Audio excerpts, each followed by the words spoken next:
really wonderful. Yeah, my dad spent his entire time rebuilding mechanical. Whatever needed help, he fixed it. But I kept saying, Dad, we got to paint it, we got to paint it. And he'd say, no, son, mechanics first. Have you rebuilt this motor to stock specifications? Yes, stock specifications.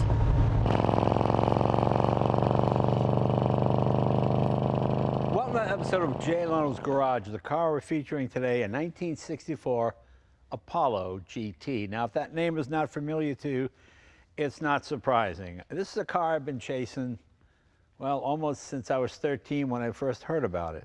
A guy named Milt Brown had an idea, and this was back in the day when a guy, only 10 years older than me, young man in his early 20s, decided to start a car company and build his own car.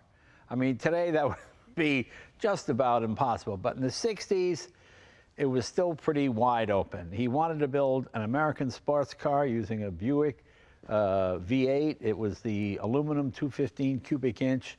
This is the car he designed. I think it's just a beautiful car. He didn't actually design it, but he was, and a couple of his friends. We'll find out the story in just a minute. We're going to meet the owner of the car and a gentleman who's written a book about the car.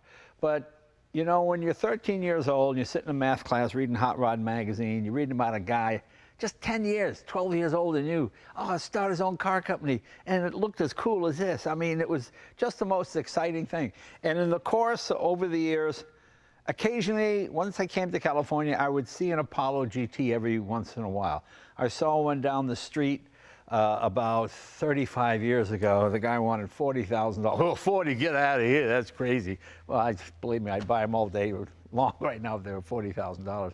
Now they're exactly whatever you think it is, that's what it costs. It's exotic, it's rare, but it's American, and you can fix it with a hammer, as they say. It's a V8 with a 4-speed manual transmission, extremely lightweight, aluminum body. This is not fiberglass, this is aluminum, so in the true Italian tradition. But let's find out more. Let's bring in the owner, Kurt Brockhage, and the gentleman who wrote the book, Rob Northrop. Come on in, gentlemen. Kurt, nice job on the restoration. Thank you, Jay. I'm glad it's the last time I have to say your last name. I'm going to call you Kurt from now on. You're not the first. And Rob, you wrote the book, and you have a real history with these automobiles, don't you? Yes, in fact, I started with an article over 30 years ago for Sports Cars of the World, a Motor Trend publication. Met Milt Brown, Ron Plesher, who styled the car, and started, after doing that article, started writing a history of the car. And it really was a case of a couple of high school or college kids starting a car company, isn't it? It really is, yes. Yeah, I mean, it's almost, there's no way you could even think of doing that now, but they laid out the idea for the car. I mean, they knew what they wanted. They really did, and the whole idea was to try to build a European-type GT, but with American mechanicals. Right, So they could take it anywhere to be serviced. Right, which, of course, was not uncommon at the time. You had the Shelby Cobra. That was a perfect example of that. And there were a few other hybrids. People were putting 283s in Austin Healey's. So it kind of made sense at the time. But why not do it? And they designed the frame and everything from the ground up. Yeah. Were they engineering students? Well, Milt Brown was. Okay. Milt Brown had a degree in engineering from University of California at Berkeley. He also spent 6 months in the United Kingdom, in England, working for a company called Emerson Race Cars. And he was a draftsman there and also did suspension design and so on. Actually did some testing of race cars for them. So he had a good background. See, I was thinking just a couple of dopey kids like me. Hey, let's put a big engine in the car. So actually, he was a real engineer. Okay, that kind of ruined the dream for me because I wasn't an engineer. But anyway, it's amazing how far they got. How many cars wound up being produced? Well, they did 2 prototypes. One was an aluminum-bodied, the first 2-seater, and then they did a 2+2. Right. And then they had 76 coupes that they made and 11 convertibles. And what was the problem?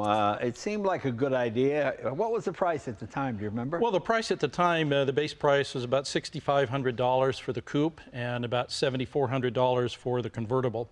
They had funding issues. Right. They started the company with $21,000 from friends and family.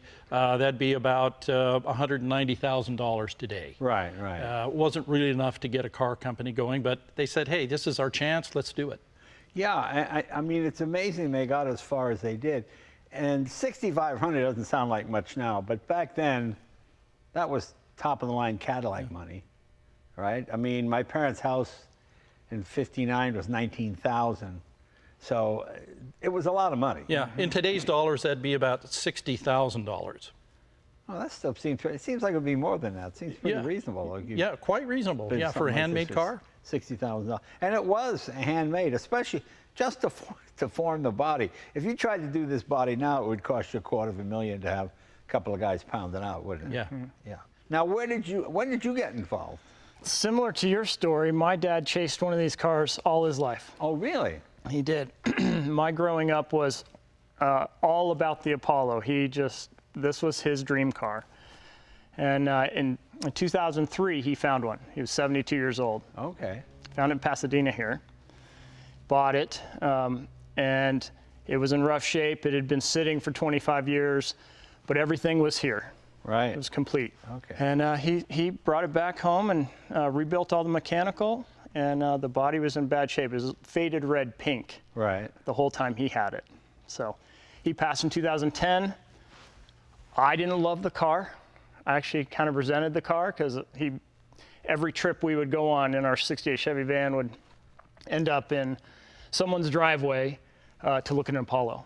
Oh, wow. You and my wife would hit it off really good. Yeah. So he passed in 2010. I stored it. And in 2017, I was thinking about selling it. And I pulled it out, got it running, took it for a drive, and fell in love with it. Yeah. That was You that. should have called me. Yeah. You know, it's I'm thinking. Well, you know, it's so funny how different cars were.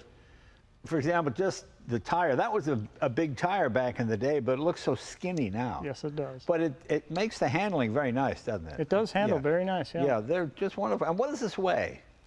About 2,400 pounds. 2,400 pounds. Yeah. Wow. And it's metal. It's aluminum. But It's actually steel.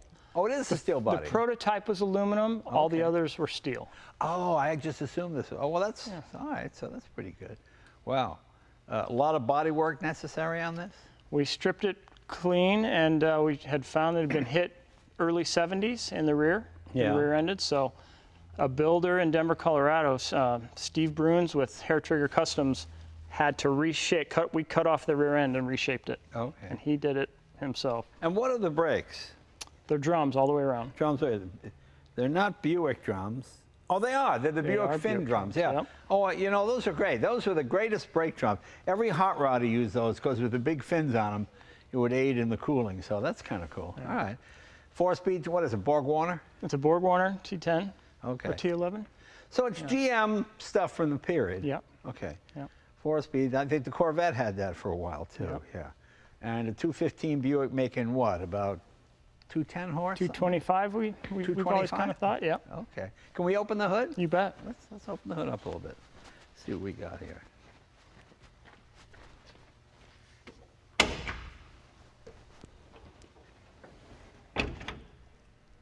Yeah, fits in there nicely.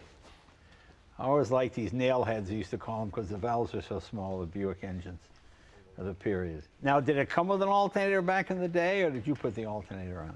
I believe it came with an By alternator that time, back in the day. 1964. Oh, by 64 was alternator Yeah. car. Yeah. Okay, yeah. I'm still learning about the car. Right. I learn something new every day, so that's why I defer to Rob quite often.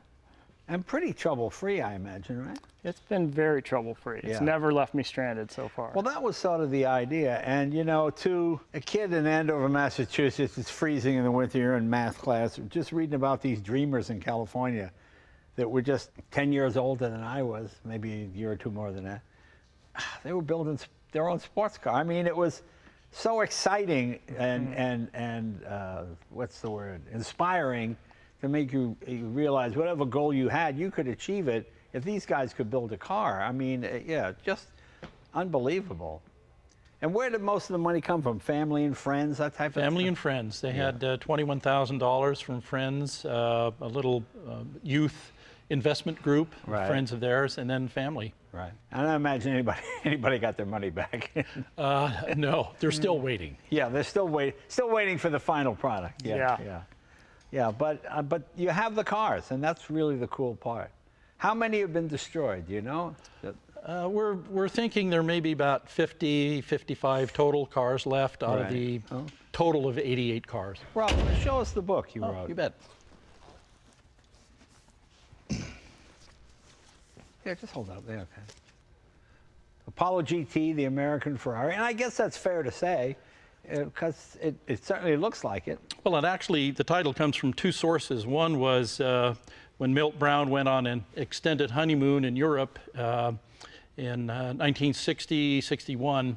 They were looking to build maybe a commuter car, at least one of the investors wanted that. Right. And after Milt toured different factories, he'd been to Ferrari, he'd been to Maserati, he'd been to Porsche, the English companies like Lotus. He sent a telegram back to Ned Davis, who was supplying money for the prototype. He said, forget about the commuter car, we're going to build the American Ferrari. Right. And then later on in the September 1963 issue of Car and Driver magazine, they essentially said in the subhead of the road test article, if a Buick Special ever wanted to become a Ferrari and tried hard enough, it would probably end up just like this. Yeah. So that inspired me to title the book, The American Ferrari. Oh, very cool. Yeah. And I imagine people do ask you if it's a Ferrari, don't they? Yeah, I get that a lot. Yeah. It's funny. And you know what I find fascinating? Just the wheels. I love how far out the spinner cap is. I don't even think that's legal today. That was Probably like not. something of a James Bond movie where they cut the guy's tire, you know. But I think it looks great. I just love the tall tire. Are these 15 or 16s? Were these 16s? They're actually 400 millimeter rims. It's a European size. It's Okay. about 15 3/4 inches. Okay, so it's almost a 16. That's close enough. That was pretty close. Well, it's just a beautiful car. Is this the original seats or has this been redone? That's the original seats that we know of. How many miles on it when you got it? It was turned over and it was about 8,000 on there. Okay, that's all, huh? Yeah. Yeah, I mean, My dad drove this all week long, and he wanted to make it a driver. Yeah, And yeah. he did. So well, that's what I love. Just beautiful. This almost has an XKE look to it, almost from the back here. Just so many elements, and it has an actual trunk. Can I open this? of course.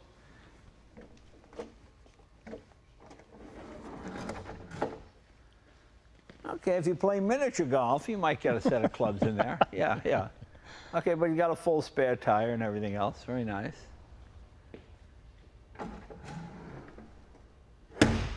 But so funny, back in the day, you got a basic car, no heated rear window, none of that. Correct. Outside mirror was $2 extra, you know, all those little things like that. But very cool, very nice. And these pop out. Electric windows are roll-up windows, yeah. So pretty straightforward. And the bodies were all built in Italy? All built. Correct. And then shipped here. Yeah. What they would do is the contractor for that was a company called Intermechanica. I'm Right. sure Oh, you've heard man, of. sure, Yeah. And they subcontracted out to a coach builder, who then subcontracted out to individuals who, in a lean-to behind their house, would hammer out part of a fender and so on. They'd bring them in to the coach builder, match them up to the buck, and then weld it together to build one-piece body. And then ship it to the United States, put it on, and still managed to sell it for $6,500. How you made any money at all? I mean, Yeah. the tinsmith got, what, $50 a Yeah. car? I mean, it's pretty amazing. Milt has told me that he said if they were selling for $10,000, they'd still be in business. Yeah? Oh, is that right? It was his downfall. He sold every one. The demand was steady. They just ran out of funds. Yeah. And where can people get your book? Well, they can go to my website. Right. It's www.apollogtbook.com, Okay. and they can order it there. That's right. And that's the only book ever written on it. So there you go. So that's really, it's amazing because there were so many just fabulous articles in the 60s about it. It really was an American dream. Everybody's really up on it and excited about it. Yeah. I'm surprised they couldn't make it last just a little bit longer, because by this point it would have disc brakes and Yeah. maybe a bigger motor, but 215 seemed about right. That seems a nice size. Well, this has been a dream come true for me, because this is a car, it's always been in the back of my mind just for the last 40 years. I always wondered what happened to it. They'd turn up occasionally in the back of Road and Track, the little tiny ad, Apollo, you know, you see it, one for sale. So, yeah, very cool. Can we drive it? Love to. That's right. All right, cool. So, Rob, I'm sorry. I'm sorry you can't fit in the car, but it's not a 2+2. But, That's okay. Okay. I'll sit on the back trunk. Sit in the back. There we go. Kurt, let's give it a shot. All right. Door opens nice and wide. God, really easy to get into. It's not some cramped little Italian sports car. That's why my dad loved these cars. And I love the gauges and the dash. Got a nice sound to it.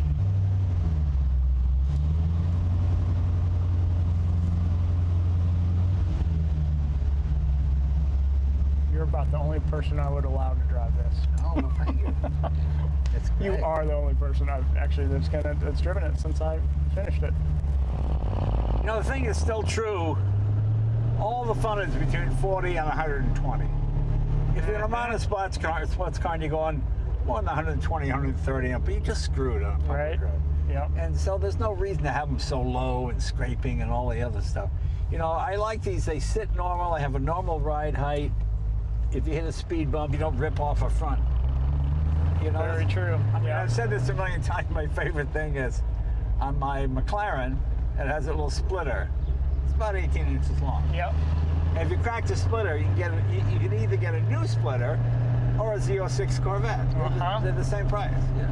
You know, it feels quite modern, really. It drives great. Milt Brown owned this car for a few years, and he remembers it as the best driving car he had. Wow. Every car came over differently because no car was the same. Right. And he didn't know what he was going to get till landed on his dock, and then he went to work. Doesn't get more Italian than that. Yeah. And I love the thin steering wheel. Yes. I love a thin wheel. You know, I have a very, very early Lamborghini Miura, and it came with a thin wooden wheel like this.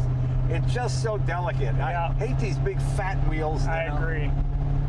I'm lucky I didn't have to source anything. The gauges, everything was there. Your dad bought this back in 2003, you said? Yes, sir. Now, what would he have paid then? About 80? No. No, not that much. Not that much. 45, 50? Not that much. No? No. 25? Close. Wow. Yeah. So under $25,000. Yeah. 2003, yes. I know 2003 seems like it, but it's 20 years ago. I know. I think he wore this owner down over the years of, he knew every Apollo owner in the country. Right. And he would go visit them. And I think they felt sorry for him. But you know, that's the kind of person you want to have your car. Yeah, I agree. You know, someone who's got, you know, I hear from a lot of guys who want to sell me cars, and it's not even the price. They just want it to go to, you know, it's nothing worse than sell a car to somebody, and then 2 weeks later you see it, I'm bringing a trailer for twice the money, or some crazy claim, you know, this was Ferrari's personal, or whatever, you know, whatever it is. Yeah. You know. Did your mom get it or not get it? They separated early, so maybe she didn't get it. Okay, I think I I'm guessing. Like that story. Like, does she have memories of being in the car? No, no, because they... Oh, came afterwards. Yeah, it came after, much afterwards. I drove up and down Carmel Valley Road with Milt Brown one afternoon, up and down. Yeah.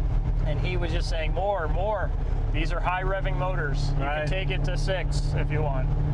I wasn't that comfortable with it, but that was a fun day. It is funny. I mean, I remember I just bought the Hot Rod magazine, and this was featured in it.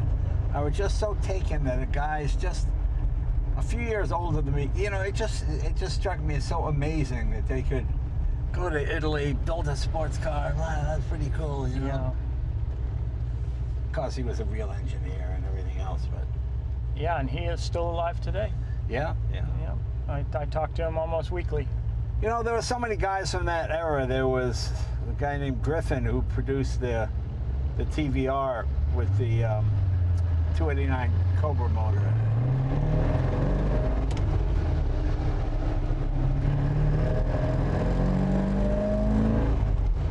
And compared to what was coming out of Italy and Europe, this is a huge motor. Yeah.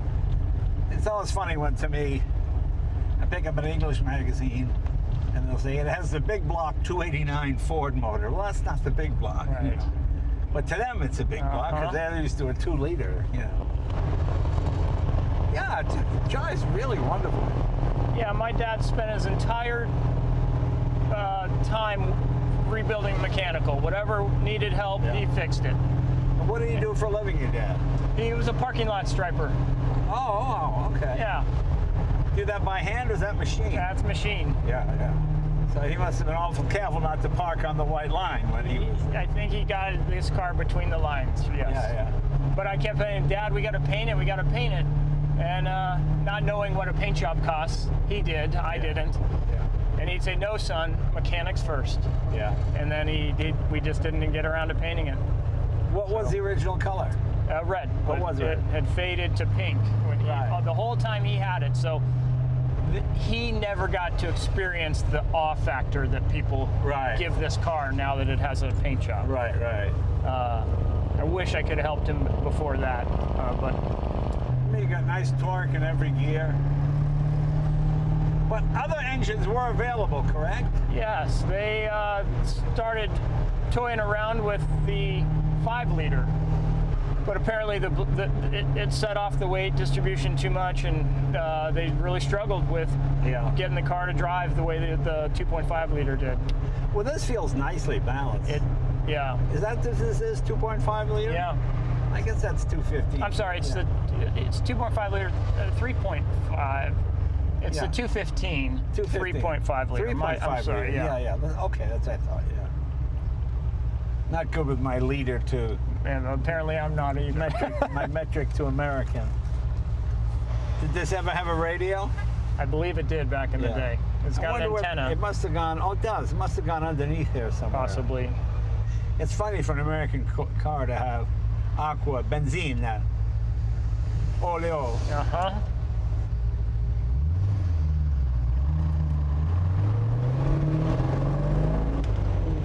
Have you rebuilt this motor to stock specifications? Yes, stock specifications. My dad did all that, and this was kind of at the time when I didn't care so much for the car. Right. So I wasn't deeply involved, and I have a lot of questions for him now that unfortunately he can't answer. But he did leave me all the information to the detail. It's so funny because when I was a kid, I would have given anything to my dad to be a car guy. Yeah. Like my dad knew cars and he worked on it because you had to when you grew up in that era. But my dad would go, once you got an automatic, it shifts for you. Why would you want to shift? It made no sense to him. To him, the sign of a rich man, well, you had a car with an automatic and an air conditioner. Right. Oh my God, that was unbelievable. Yeah, I just couldn't appreciate it early on.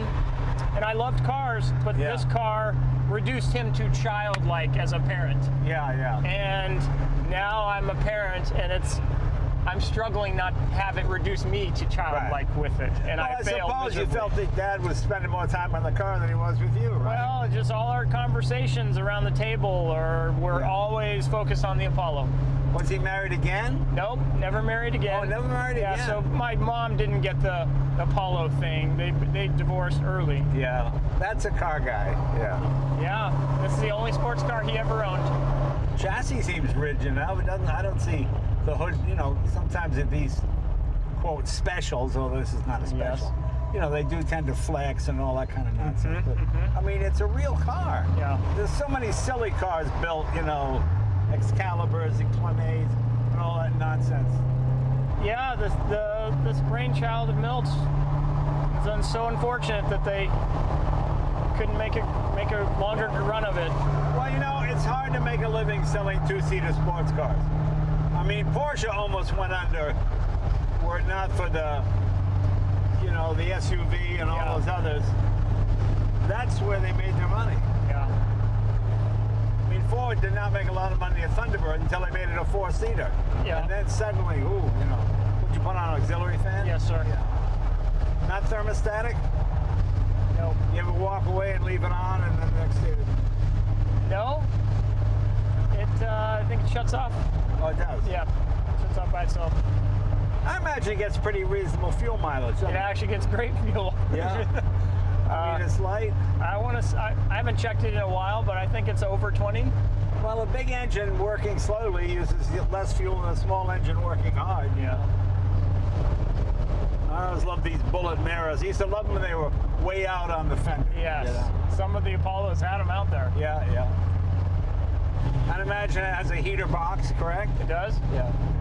I mean, it's amazing that he built a real car. So many people forget heater, radio, you know, just the things that make it. It's amazing how many guys who build a car come here and go, where's the horn? Oh, I didn't put a horn in yet. Right. They just, for whatever reason, they seem to lose interest in it. You think that's the one thing that's going to save you, you know? Yes, I use the horn quite often, actually, in this car. People tend to just drive right at you. Well, the worst is when you ride motors. In the old days, I could always make contact. Now people come to light, the head goes down to the phone. Yeah.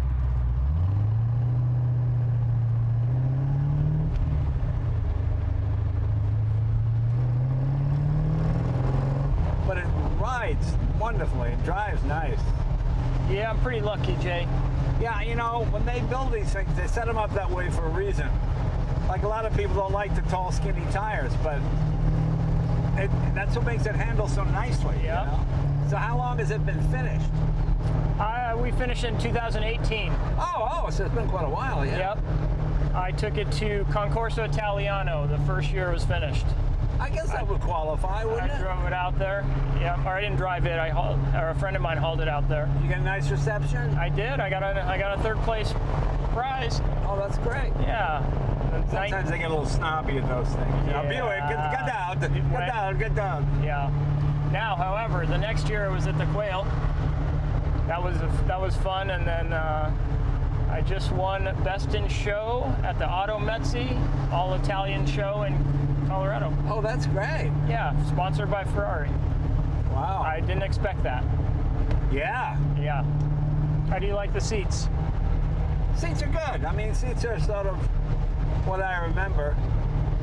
Nice lived-in feel to them. Mm-hmm. So that's my dilemma, Jay. Do I do the interior, or do I leave it the way it is? Well, I think you leave it the way it is. Yeah. You know, at some point, it's just nice to enjoy it. Keep throwing money at it.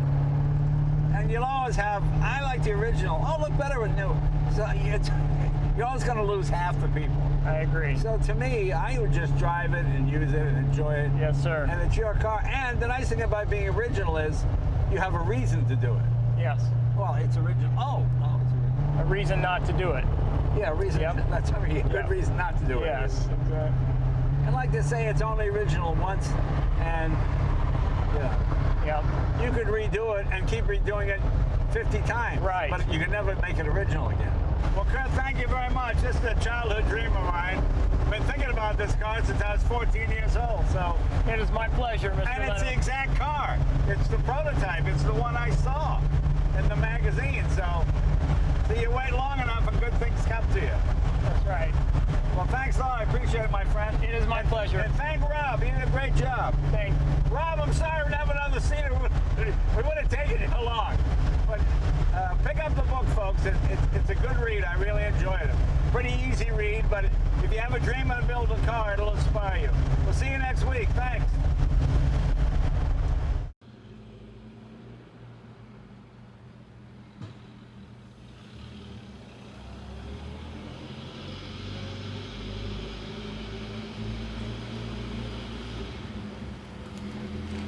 Mm-hmm.